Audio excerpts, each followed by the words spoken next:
December cooking with Mr. O. Hello, Firesiders. My hat's gone over my eyes.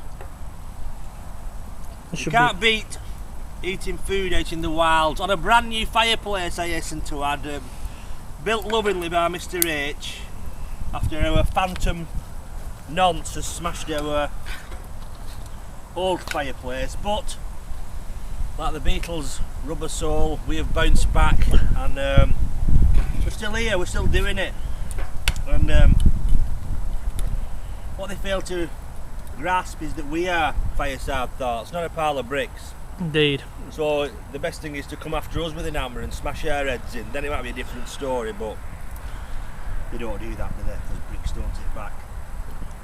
Anyway, Mr. H, what's your thoughts on things? Well, what I've been thinking about recently, sir, is does anybody... You've got smoke in your teeth? Steak in my teeth. Oh, good, sir. Does anybody really know anyone? Like, for example, me and you have been friends now for, I would say, close on 40 years. But deep down, do you really know what makes me tick? And do I really know what makes you tick? Read a book by that gangster Dave Courtney once. He's a prick, like. Yeah. He said, basically, you set scales in your head. He said, over time, you'll put things on the scales of what the people do, like about someone, like the bad things they do and the good things they do. And he said it might take years, but then eventually you'll get a picture. Oh, but having said that, you never know what goes on behind closed doors. Was it House Angel, Street Angel, House Devil, and all that crap?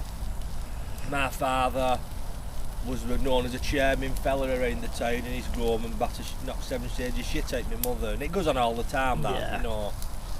No, I don't. Are we all unknowable? I had this thought, many years ago, when I was one of my own scrubber philosophies. No one really knows anybody, because you're only truly yourself when you're sat at home on your own. Yeah. Because that is when you're you. You will put on a different face for different people, yeah. To the intellect, to an intellectual you talk to, you'll go up to their level. To the retarded scrubber, you know, you'll dumb down to their level. To an old lady, you'll moderate your language. Yeah.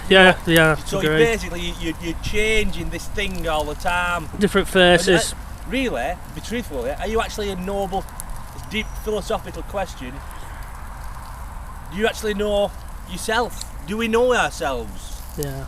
And I think that's what's wrong with the world. Nobody knows themselves, and there's that much turmoil and confusion, and everybody's strung out on anxiety and stress and antidepressants. I just don't know. Well, it's a deep fundamental. It's quite a deep question, really. I would go along with that, as you don't know yourself. I mean, you hear of these people, and they really, you know, they fall in love and everything, and it makes them do crazy, stupid things when they break up and stuff, and they surprise themselves. Yeah. You know, and I think we've all been there, haven't we, at some point with somebody or other. Love is quite a... very potent, heady. It's a very powerful, intoxicating emotion, isn't it, really? You know. But it is an interesting question. Your family members, you could look at them. You not know. I mean, I'll have these serial killers, you know, and when it comes out, the family knew nothing about it. Yeah, that he was a loving man at all. A brilliant man, you know, kind to animals. Well, it's like that. I think it's.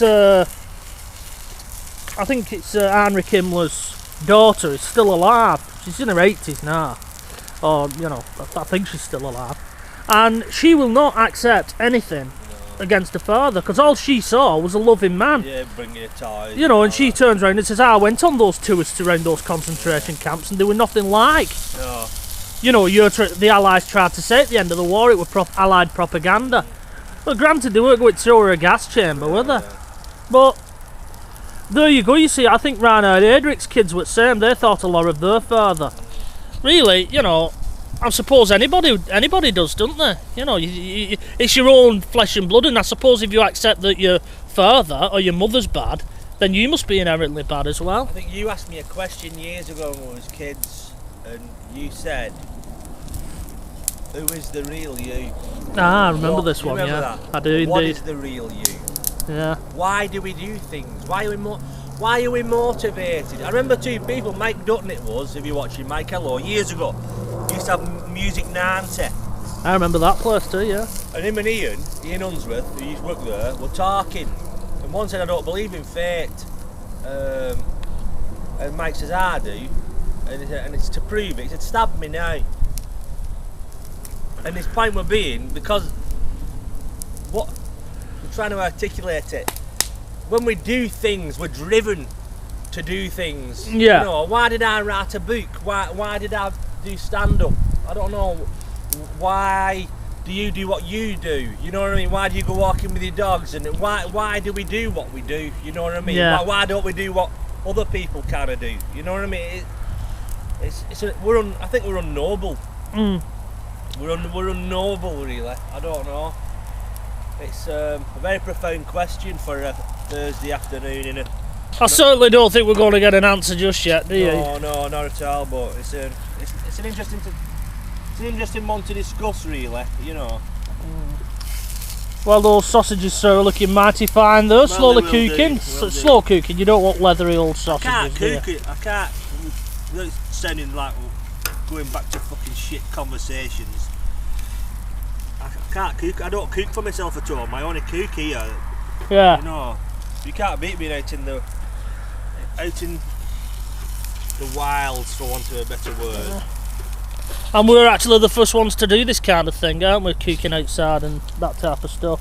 Well, we're not the first. There's obviously other people, but we're certainly the first in Wigan to do it. I We'd think up for Irish jig music to it, though. You know what I mean? I think that would just kind of.